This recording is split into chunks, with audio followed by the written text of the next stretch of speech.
나가는 시간 갖도록 하겠습니다. 로마서 11장 33절부터 36절의 말씀입니다. 깊도다 하나님의 지혜와 지식의 풍성하며 그의 판단은 헤아리지 못할 것이며 그의 길은 찾지 못할 것이로다. 누가 주의 말을 알았느냐? 누가 그의 모사가 되었느냐? 누가 주께 먼저 드려서 갚으심을 받겠느냐? 이는 만물이 주에게서 나오고 주로 말미암고 주에게로 돌아감이라. 그에게 영광이 세세히 있을지어다. 아멘. 하나님의 그 지혜와 지식의 풍성함이 깊다라고 말씀하는 것을 보게 됩니다. 이 말씀을 보다 보면 진짜 하나님이 얼마나 기쁘신지 다시 한번 생각할 수 있게 되는 것입니다. 우리가 바닷속의 어떤 깊이를 알기 위해서 바다를 들어갑니다.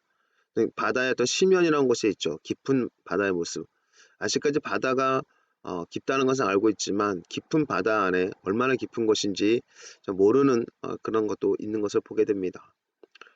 우리가 하나님을 안다 하지만 사실 하나님의 어떤 풍성함을 모를 때가 있다는 사실들을 깨닫게 됩니다. 얼마나 우리가 하나님을 알고 있지? 신앙생활 하면서 가장 중요한 열쇠는 우리가 얼마나 하나님을 아는가라는 것인 것을 다시 한번 생각하게 됩니다. 그래서 우리가 한번 생각해야 될 것은 그 지혜와 지식의 풍성함을 깨달아야 되는데요. 그분이 갖고 있는 지식과 지식의 풍성이 어떤 것인지, 그래서 에베소 3장 18절부터 19절에 보면 능히 모든 성도와 함께 지식에 넘치는 그리스도의 사랑을 알고 그 너비와 길이와 높이와 깊이가 어떠함을 깨달아 하나님의 모든 충만하신 것으로 너에게 충만하게 하시기를 구하노라. 여러분들, 우리가 하나님의 깊이를 깨닫고 하나님을 더 알아가는 것이 중요한 것은 그분을 알고 그분을 깨닫고 그분의 사랑을 더욱더 우리가 경험하게 나가면 하나님의 모든 충만하신 것으로 우리가 충만해지는 것입니다. 우리가 깨달으면 깨달을수록 그것이 우리가 깨달아지는 것은 그릇을 준비하는 것 같습니다. 그러면 하나님께서 깨달은 만큼 우리에게 부어주신다는 것입니다. 그래서 우리가 하나님의 그 깊이, 그 지혜와 지식의 풍성함을 깨닫는 것이 참 중요하다라는 것을 보게 됩니다. 그래서 여러분들 하나님을 알아가는 것, 하나님을 아는데 우리가 더욱더 집중하면서 하나님 우리 축복해 주시고 뭐 해주시고 뭐 이런 것도 중요하겠지만 먼저 우리가 얼마나 하나님을 알고 있는가, 얼마나 하나님을 깨닫고 있는가 라는 것을 생각하면서 나가야 될 필요가 있는 것을 보게 됩니다. 이것이 바로 신앙에서 가장 중요한 열쇠가 됩니다. 우리가 얼마나 하나님을 알고 있지? 그래서 여러분, 성경의 주어짐을 통해서 많은 사람들을 성경을 통해서 하나님을 알고 있습니다. 안다는 것은 어떻게 보면 이렇게 지식적으로 알 수도 있겠죠. 근데 지식에 넘치는 그리스도의 사랑 안다라는 이것은 경험하다라는 의미가 되는 것을 보게 됩니다. 궁극적으로 안다, 깨달았다라는 것은 경험했다라는 의미가 되는 것을 보게 돼요. 신앙은 말씀을 통해서 또 많은 신앙에 오랫동안 우리가 축적된 어떤 깨달음이 있습니다. 그리고 여러분들 아시겠지만 시중에 이렇게 또 기독교 서점이라든가 보면 강해서라든 뭐 창세기부터 계시록의 강해서 엄청 많이 있다는 것을 보게 됩니다. 그것이 오래 누적되어 있던 것이죠. 그만큼 많이 아는 분들이 그 성경을 통해서 많이 이렇게 나왔습니다. 근데 중요한 건 뭐냐? 우리가 그 책을 보고서도 모를 때가 있다는 겁니다. 그 수많은 강해서를 볼지라도 하나님을 모를 때가 있다는 것을 보게 됩니다. 그 모르는 의미가 뭐냐면 결국 내가 경험하지 못한다는 것이죠. 우리가 성경에 있는 이론을 가지고 다 설명을 할 수 있습니다. 누구가 이런 얘기했어, 이런 깨달음을 얘기했어. 근데 나는 정작 우리는 얼마나 이런 깨달음을 갖고 있는가? 이게 참 중요한 겁니다. 기독교의 신비가 뭐냐? 지식적으로 아는 것 같은데 실제로 경험되지 못하는 그런 어떤 모습도 있다는 것을 보게 됩니다. 그래서 궁극적으로 기독교의 신비는 뭐냐면, 비밀은 뭐냐면 경험하는 것입니다. 여러분, 그래서 우리는 말씀을 듣는 것에서 끝나는 것이 아니라 말씀을 듣고 도전해서 그래서 경험해 나가는 것이 참 중요하다라는 사실들을 여러분들 계속적으로 생각하시고 신앙은 도전했으면 좋겠습니다. 내가 예수 믿는 그 예수 믿고 내 인생이 어떻게 바뀔지 더 깊이 한번 생각하면서 도전하는 저와 여러분이 되었으면 좋겠습니다. 그래서 누가 깨달을 수 있는가? 라고 했을 때 여러분들 하나님을 깨달을 수 있다는 것이 쉽지 않다는 사실을 발견하게 됩니다. 이제 아까는 말씀드렸죠. 오래 누적된 어떤 기독교의 역사가 있었기 때문에 많은 신앙의 선배들이 깨달았던 것들, 빛을 경험해서 깨달았던 것들을 기록해 놓은 것들이 있습니다. 그렇기 때문에 이렇게는 깨달을 수 있겠지 라고 할 수 있는데 오히려 그것이 깨달았다고 생각하는 순간 깨닫지 못했다는 사실을 보게 됩니다. 왜냐하면 온전히 깨달을 수 있는 비결은 뭐냐면 우리가 그분의 어느 판단이라든가 그분의 길을 우리가 찾지 못한다는 사실을 아는 것입니다. 그분의 판단을 헤아릴 수가 없고 그의 길을 우리가 아무리 배워도 찾지 못한다는 사실들을 발견하는 것입니다. 근데 이것을 끝나면 좌절해야 되지 않겠습니까? 근데 이걸 인정한 다음에 그 다음에 해야 될 것이 뭐냐면 주의 마음을 누가 알겠느냐? 깨닫고 알 수 있는 비결은 뭐냐면 고린도전서 2장 10절의 말씀을 보면 오직 하나님의 성령으로 이것을 우리에게 보이셨으니 성령은 모든 것 곧 하나님의 깊음까지도 통달하시나 했습니다. 결국 누가 주의 마음을 알고 주의 깊이를 깨달을 수 있는가? 성령을 통해서, 성령을 인정하면서 성령님을 통해서 우리가 깨달을 수 있는 것입니다. 그러니까 이것을 성령의 인도를 따르는 사람들은 결국 육신을 신뢰하지 않죠. 그래서 자기 머리로서 자꾸만 깨달으려는 사람들은 하나님의 깊이를 깨달을 수가 없다는 겁니다. 여러분들 기억해 보십시오. 깊은 바다에 쑥 들어왔는데 내가 바다를 안다 생각하지만 그 망망한 대해 안에서 우리가 어떻게 이걸 다 알 수 있겠습니까? 그냥 바다 안에 쑥 들어온 것밖에 안 됐는데. 근데 우리가 진짜 성령을 경험할 때마다 우리가 한마디 이런 것이죠. 잠수함을 타고 깊은 바다에 들어가서 바다를 관광하듯이 하나님의 마음을 알 수 있도록 인도해 주시는 그런 모습을 상상해 보십시오. 깊은 바다를 보는 것을 생각해 보십시오. 성령을 인정하고 성령과 함께하면 우리는 하나님의 마음을 알 수 있는, 내가 노력해서 열심히 해서 갔던 그래서 내가 대단하다 생각했던 것이 우리가 아무것도 아닌 것을 깨닫고 성령의 인도를 따라서 하나님을 아는 사람들은 결국 겸손을 질 수밖에 없습니다. 하나님을 경외할 수밖에 없게 되는 것을 보게 돼요. 성령이 우리에게 하나님 깊음까지도 통달하도록 우리를 인도해 주십니다. 그렇기 때문에 우리는 세상의 영을 받지 아니하고 오직 하나님부터 온 영을 받았으니, 즉 세상의 영이 영을 받은 사람은 육신에 속한 사람이죠. 세상의 영은, 즉 어둠의 영은 우리를 자꾸만 네가 알아 합니다. 우리가 알아고 말합니다. 그러면 우리가 스스로 막 깨달아 간다고 생각하면서 나가다 보면 우리가 육신을 자랑하게 되고 육신이 높아지는 것을 보게 됩니다. 그러나 성령의 도움을 받아서 말씀을 읽을 때도 성령께서 우리에게 빛을 비춰주시고 기도할 때도 성령의 도움을 받아서 기도하고 늘 신앙의 모든 전부 시작과 끝을 계속 성령의 도움을 받아서 한다는 것을 아는 사람들은 겸손하게 하나의 깊은 것을 내가 생각하는 것보다 더 많이 깨달을 수 있는 겁니다. 그래서 그 기도의 즐거움도 보게 되고 말씀이 있는 즐거움도 알게 되고, 그러면서 이것이 바로 하나님의 은혜구나 라는 것들, 그래서 하나님께 우리에게 주신 은혜를 알게 되는 것입니다. 그 모든 것이 다 은혜라는 것이죠. 그래서 성령을 인도를 따라서 사는 삶의 핵심은 결국 은혜를 깨닫는 삶인 것입니다. 그 모든 나의 나된 것은 주님의 은혜다. 나의 존재 자체도 은혜인 거예요. 그럼 이 한마디 말씀, 나의 나된 것은 주님의 은혜다. 그 모든 전부 내가 공급받고 먹고 살고 집에서 자고 뭐 여러 가지 일을 하고 하는 모든 삶의 모든 것도 다 은혜란 겁니다. 그러면 생각해 보십시오. 은총 은성이 항상 함께할 자 스르바벨에게 스가랴 4장 6절부터 이제 7절까지 말씀 가운데서 보면 이는 힘으로도 아니고 능로도 아니고 오직 여호와의 신으로 된다 말하면서 은총이 항상 함께할 자다라고 말씀하는 것들을 보게 되는데, 결국 스르바벨이 그 모든 것을 돌파할 수 있었던 건 하나님의 은총이 있기 때문에 것을 보게 됩니다. 성령의 역사는 결국 은총을 통해 나타나는 사실들을 보게 돼요. 은혜를 통해서 나타나는 것입니다. 그러면 생각해 보십시오. 요셉이 바로한테 칭찬받는데 이 거룩한 신들의 영을 받은 사람, 즉 거룩한 하나님의 영 있는 사람을 어떻게 만나겠느냐? 다니엘도 거룩한 신들의 영 있는 사람이다 라고 그 임금들이, 즉 바로라든가 느부갓네살이 인정해 주는 것을 보게 됩니다. 우리가 성령을 통해서 우리는 세상에서 은총을 받게 되는 사람, 너와 같이 성령의 사람을 어떻게 만날 수 있냐? 놀라운 어떤 신적인 능력인 사람을 어떻게 만나겠냐? 라고 하면서 여러분들이 은총을 베풀어 주는 것을 보게 됩니다.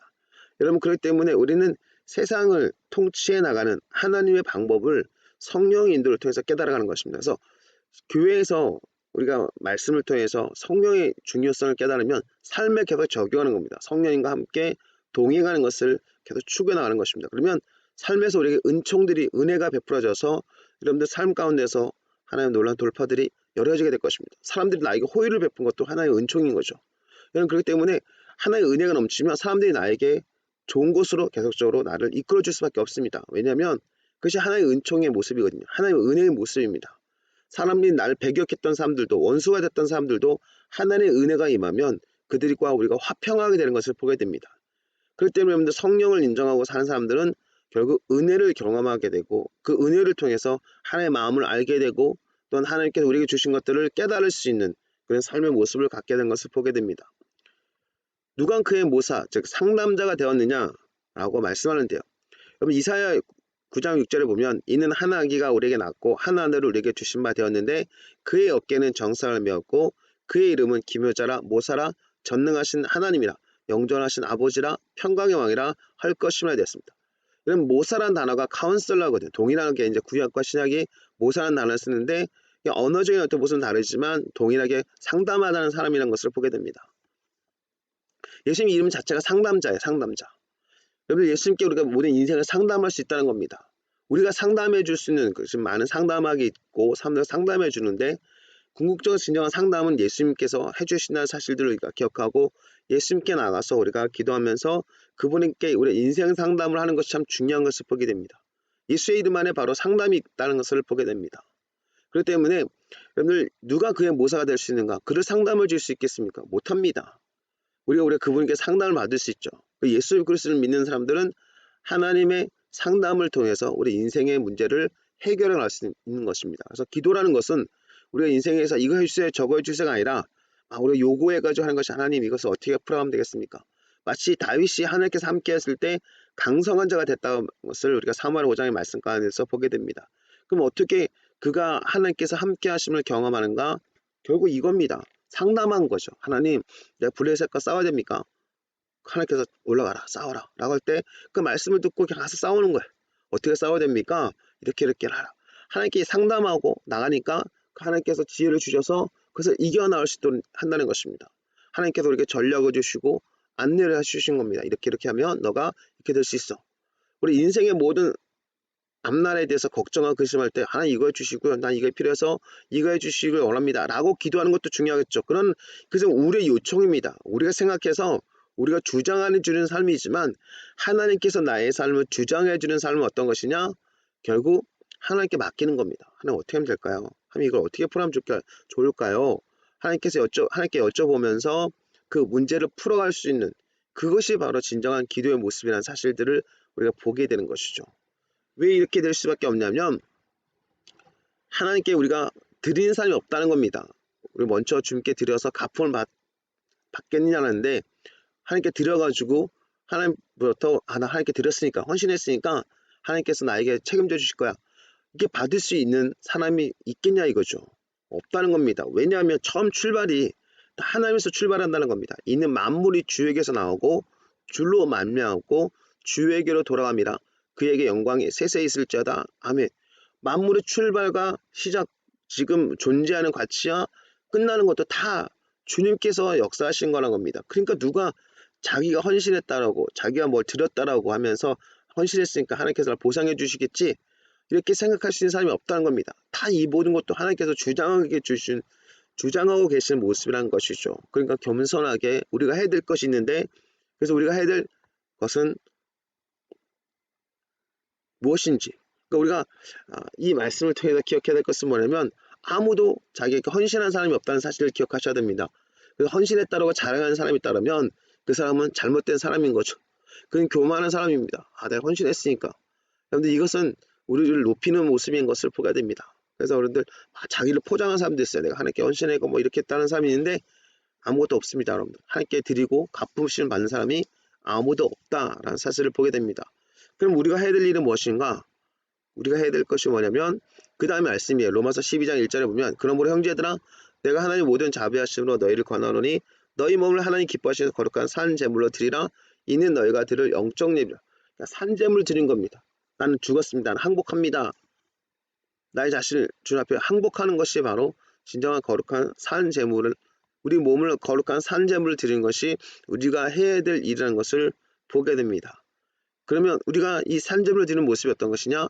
나는 이 세대를 본받지 말고 오직 마음을 새롭게 함으로 변화를 받아서 하나님이 선하시고 기뻐하시고 온전한 뜻이 무엇인지 분별하도록 하라 됐습니다.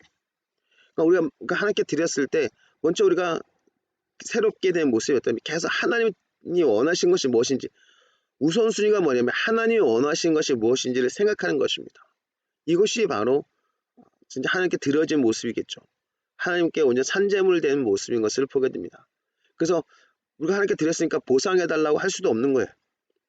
우리가 하나님 뜻이 무엇인지 계속적으로 생각하는 것입니다. 그래서 진정한 헌신은 뭐냐? 보상을 원하는 것이 아니라 진정한 헌신은 뭐냐? 하나님의 뜻이 이 땅 가운데 이루어지는데 자기의 뜻을 꺾는 삶인 것입니다. 자기 뜻을 항복한 삶의 모습이 진정한 헌신의 모습인 것을 보게 됩니다. 헌신했다고 해서 자기를 높인다? 잘못된 것이죠. 여러분들 이 땅 가운데 살면서 해야 될 일이 뭐냐면 하나님의 뜻이 이 땅 가운데 이루어지는 것입니다. 이것이 바로 진정한 하나님의 사람의 모습인 것을 보게 됩니다. 이 사람이 바로 하나님의 마음을 아는 사람인 것을 보게 되죠. 그래서 여러분들 누가 하나님의 마음을 알 수 있습니까? 라고 했을 때 먼저 자기 자신을 하나님께 드리고 그리고 하나님의 뜻이 무엇인지 계속 분별할 수 있는 사람, 이 사람이 바로 하나님의 마음을 알 수 있는 사람인 것을 보게 됩니다. 그러기 위해서는 우선순위가 있습니다. 인생의 우선순위는 뭐냐면 하나님께서 원하신 것이 무엇입니까? 그래서 하나님께서 원하신 것이 무엇인지 여쭤보면서 살아가는 것이 인생의 우선순위가 되는 것입니다. 하나님 뜻이 무엇입니까? 하나님 뜻이 이 땅 가운데서 역사하는 데서 제가 해야 될 것이 무엇입니까? 그래서 하나님의 뜻을 우선순위하는 것이 진정한 산재물 된 삶의 모습인 것입니다. 산재물 드리니까 그것을 끝나는 거 헌신하고 면서 자기 자신을 드렸다 하는데 궁극적으로 하나님께 드려진 사람의 모습이 뭐냐? 하나님 뜻이 이루어지도록 하는 것입니다. 그래서 많은 사람들이 교회에서 헌신하십시오. 헌신 예배 드리고 헌신을 강조합니다. 근데 중요한 건 뭐냐면 헌신 예배를 드리고 끝나는 것이 아니라 헌신의 의미가 뭐냐 이거죠. 내 인생의 우선순위를 하나님의 뜻이 무엇인지로 계속적으로 여쭤보면서 나가는 것. 이것이 바로 진정한 헌신의 모습인 것입니다. 이들이 바로 하나님의 마음을 알 수 있는 것입니다.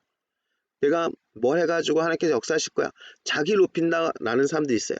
자기 열심을 강조하는 사람도 있습니다. 그러면 이 말씀을 생각하셔야 됩니다. 만물이 주에게서 나오고 주로 말미암고 주님께 돌아간다. 아무도 자랑할 수 있는 사람이 아무도 없다는 겁니다. 하나님의 주권이 있다는 것을 기억하셔야 됩니다. 하나님의 통치하심이 있다는 것을 기억해야 되는 것이죠. 그러니까 누가 주의 마음을 알 수 있으며 누가 주의 모사가 될 수 있으며 어떻게 깨달을 수 있겠습니까? 아무도 없다는 거죠. 아무도 없습니다. 그렇기 때문에 성령을 인정하고 성령님과 함께 동행하면서 하나님의 마음의 깊은 것까지 아는 하나님의 뜻을 아는 삶, 이것이 바로 진정한 헌신의 모습입니다. 그래서 정리를 하자면 진정한 하나님의 마음을 알 수 있는 사람은 어떤 사람이냐? 헌신한 사람이라는 것입니다. 하나님께 자기 자신을 드린 사람인 것입니다. 그럼 헌신된 삶의 모습이 뭐냐? 성령의 인도를 따르는 삶인 것이에요. 자기를 주장하고 자기를 높인 삶이 아니라 성령께 자기 자신을 드려서 성령의 인도를 따라서 하나님 마음을 알고 하나님의 뜻을 구하는 삶의 진정한 헌신된 삶을 살 수 있는 모습인 것을 보게 됩니다. 그래서 여러분들 신앙은 그럼 예수님께서 부활하시고 승천하신 다음에 우리 가운데서 오신 분이 바로 성령이세요. 성령께서 역사하심을 통해서 여러분들 그때도 그전에도 성령께서는 천지 만물을 역사하실 때 지실 때 역사하실 때 모릅니다. 그러나 사람들에게 개입하셔가지고 구약의 왕과 제사장과 선지자들 가운데 역사했던 그 성령께서 모든 인류 가운데 역사하도록 길이 만들어진 것입니다. 그렇기 때문에 우리가 이 땅 가운데서 왕 같은 제사장으로서 또 이 땅 가운데서 진 하나님 나라와 뜻이 무엇인지 분별하고 장래를 알기 위해서는 성령의 인도를 따르는 삶을 살아야 되는 것입니다. 이것이 바로 진정한 신앙의 모습이에요. 신약 시대의 가장 강력한 신앙의 모습이 뭐냐? 성령의 인도임을 것을 보게 됩니다. 예수님의 제자들이 어떻게 하나님 나라를 나타나고 예수님을 증언할 수 있었습니까? 성령의 인도를 따른 것을 보게 됩니다. 어떻게 핍박자였던 사도 바울이 예수를 만나고 변화되어서 온전히 예수님을 증언할 수 있었습니까? 성령의 충만함, 성령의 인도함인 것을 보게 됩니다. 어떻게 교회가 그 강력한 로마 시대에 힘이 없고 연약한데 아무 무기도 없이 세상을 바꿀 수 있었습니까?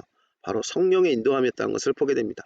이 성령의 인도를 받을 수 있는 사람이 누굽니까? 라고 했을 때 바로 헌신된 사람. 그래서 여러분들 우리가 누구도 자기의 의를 자랑할 수 있는 사람이 아무도 없다는 겁니다. 그 의를 아무것도 아닌 것을 깨닫고 온전하게 살 수 있는 방법이 뭡니까? 바로 성령의 인도함이라는 것입니다. 그래서 여러분들 기억하십시오. 진정한 헌신된 삶의 모습은 성령의 인도를 따라서 하나님의 뜻을 추구하는 삶인 것을 보게 됩니다. 우리가 말로만 헌신할 것이 아니라 우리의 진정한 헌신된 모습으로서 만물이 주님께로 나왔고 주님께서 통치하고 계시고 주님께로 돌아간다는 사실을 깨닫고 계속적으로 자신을 주님 앞에 드리는, 그래서 성령의 인도를 따르는 저와 여러분이 되었으면 좋겠습니다. 우리 함께 오늘 주기도하시면서 말씀 마음 짓고 기도하는 시간을 갖도록 하겠습니다.